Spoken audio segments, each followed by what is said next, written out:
नमस्कार, स्वागत है आपका विंध्य भारत में। मैं आपके साथ साक्षी गुप्ता। आइए बढ़ते हैं। रात के 10 बज रहे हैं। आमतौर पर इस समय लोग रात के खाने के बाद सोने की तैयारी में रहते हैं। छत्तीसगढ़ के जगदलपुर का अनुपमा चौराहा आबाद होता जा रहा है। जगदलपुर बस्तर का जिला मुख्यालय है। धीरे धीरे यहाँ पुलिस वालों की गिनती बढ़ती जा रही है। वरिष्ठ ऑफिसर का निर्देश पाते ही पुलिस ने बैरिकेडिंग शुरू कर दी है। आम लोग जमा हो रहे हैं। मैं भी उस भीड़ का हिस्सा बन जाती हूँ। मेरे आसपास खड़ा हर व्यक्ति एक दूसरे से पूछ रहा है, बकरे आ गए, बकरे आ गए। यहाँ का एक छोटा सा माँ खमेश्वरी का मंदिर रोशनी से नहाया हुआ है।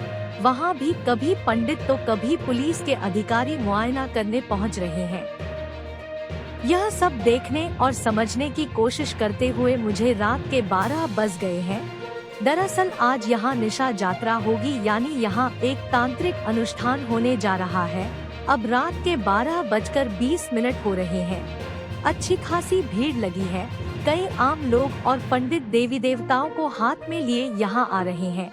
सब कुछ बहुत रहस्यमय लग रहा है। रात गहरा रही है और मेरी उत्सुकता बढ़ रही है। बच्चों की तरह मन यह जानने के लिए कौतूहल है कि अब क्या होने वाला है। जनता को बैरिकेड्स के बाहर ही रखा गया है। मंदिर के आसपास सिर्फ पुलिस, मीडिया कर्मी और पूजा से जुड़े लोग हैं। अचानक से एक ट्रक आता है जिसमें से बारी बारी 12 बकरों को उतारा जाता है। बकरों को देखते ही आतिशबाजी शुरू हो जाती है और आसमान पटाखों से लाल होने लगता है। जगदलपुर के राजा कमलचंद्र भजदेव अनगिनत श्रद्धालुओं के साथ पैदल पहुंच चुके हैं। उनके साथ हजारों लोग हैं जिनके हाथों में भी अपने अपने गांव के देवी देवता हैं। ये लोग अपने देवताओं को पूजा का हिस्सा बनाने के लिए लेकर आए हैं। एंथ्रोपोलॉजी यानी मानव शास्त्र पढ़ाने वाले नवदित्य खंबारी बताते हैं, छत्तीसगढ़ के बस्तर की निशा यात्रा विश्व प्रसिद्ध है।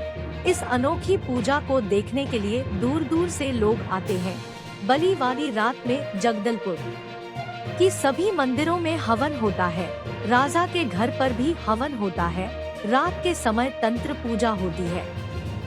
निशा यात्रा में तामसिक और सात्विक दोनों प्रकार की पूजा होती है। तंत्र पूजा में खट्टा और मीठा प्रसाद होता है। देवी को नमक चढ़ाया जाता है, फिर बलि होती है। बलि होने के बाद तंत्र पूजा होती है। मेरे मन में एक सवाल है, आखिर तंत्र पूजा का मकसद क्या है? जवाब मिलता है, राज्य को किसी भी आपदा, महामारी से बचाने के लिए यह पूजा होती है। इसे जनता की तरफ से राजा करता है। खमेश्वरी मंदिर के सामने बस्तर के सभी देवी देवता इस तंत्र पूजा में शामिल होने के लिए खड़े हैं। तभी एकदम सफेद कपड़े लपेटे हुए लगभग 11 लोग कंधे पर रस्सी के सहारे कावड़ में मटकियां बांधे मंदिर के अंदर पहुंचते हैं। उन मटकियों को एक शेड के नीचे रख दिया जाता है। सारी मटकियां पत्तों से ढकी हुई हैं। खानदानी तौर पर राउत समुदाय के लोग तंत्र पूजा का भोजन तैयार करते हैं। वो भात, मूंग की दाल और वड़े बनाते हैं। भोजन पकने के बाद राउत समुदाय के लोग ही मटके में भरकर मावली मंदिर परिसर से मां खमेश्वरी तक लेकर आते हैं। पूजा के लिए तैयार किया गया भोजन खाना तो दूर, मटकियां खुलने पर इसकी सुगंध भी नहीं ली जा सकती है। इसकी सुगंध लेने का मतलब समझा जाता है कि यह जूठा हो गया है। यही वजह से कि जब इन मटकियों को खोला जाता है तब सभी लोग नाक पर कपड़ा रख लेते हैं। इन मटकियों में से प्रसाद निकालने के बाद इन्हें तोड़ दिया जाता है। मंदिर के बाहर गाजा बाजा बज रहा है। कुछ के सिर पर देव आए हुए हैं। उनसे लोग दूर ही हैं, क्योंकि वह किसी को भी नुकसान पहुंचा सकते हैं। अब बस्तर के राजा कमलचंद्र भजदेव दलबल के साथ मंदिर के अंदर पहुंच चुके हैं। सबसे बड़ी दिक्कत है कि जैसे ही राजा अंदर पहुंचते हैं, मुझसे कहा गया कि आप मंदिर से बाहर चली जाएं, क्योंकि महिलाएं इस पूजा के आसपास नहीं रह सकती हैं। आप पर नकारात्मक प्रभाव पड़ेगा। रात के समय मेरे सिवा यहाँ न तो एक भी महिला पत्रकार है और न इस इलाके की दूसरी कोई महिला। मेरे लिए थोड़ी सी दुविधा हो गई है कि अंदर का नजारा मुझे मंदिर के बाहर से पता करना होगा। रिक्वेस्ट कर मैंने अपना मोबाइल शूट करने के लिए दूसरे व्यक्ति को दे दिया। पता चला कि अंदर सबसे पहले राजा अपने परिवार के साथ मां खमेश्वरी की पूजा करते हैं। उसके बाद वह मंदिर से बाहर प्रांगण में आ जाते हैं। राजा और उनके परिवार के सदस्य नाक पर कपड़ा रखकर वहीं बैठ जाते हैं। इसके बाद बारी बारी सफेद कपड़े पहने लोग मटकियों को खोलना शुरू करते हैं। एक लंबी पूजा विधि के बाद अब केले के पत्ते बिछा दिए गए हैं। उन पर मटकियों से निकालकर चावल बिछाए जा रहे हैं। इन्हीं चावलों पर मूंग की दाल और वड़े भी रख दिए गए हैं। अब इस भोजन की पूजा हो रही है। केले के 2 लंबे पत्तों पर ढेर लगे दाल चावल और वड़ों की पूजा होती है। वड़ों पर अगरबत्ती गाड़ दी जाती है। चावलों के पहाड़ पर दीपक जलाया जाता है। राज पुरोहित राजा के हाथों से कई प्रकार की पूजा करवा रहे हैं। इसके बाद बारी बारी से बकरों को राजा के पास लाया जाता है। सभी बकरों को खाने के लिए भात यानी उबली हुई चावल दिए जाते हैं।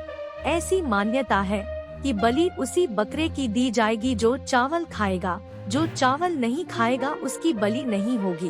उसके बाद प्रांगण में एक कच्चे चौकोर पैच पर गुलाबी पगड़ी पहने एक आदमी बकरे की बलि देता है। वह झटके से बकरे का सिर धड़ से अलग कर देता है। जैसे ही बकरे का सिर धड़ से अलग होता है, एक और आदमी बकरे के सिर से खून निकालता है और उसे लकड़ी के पात्र में उड़ेलता है।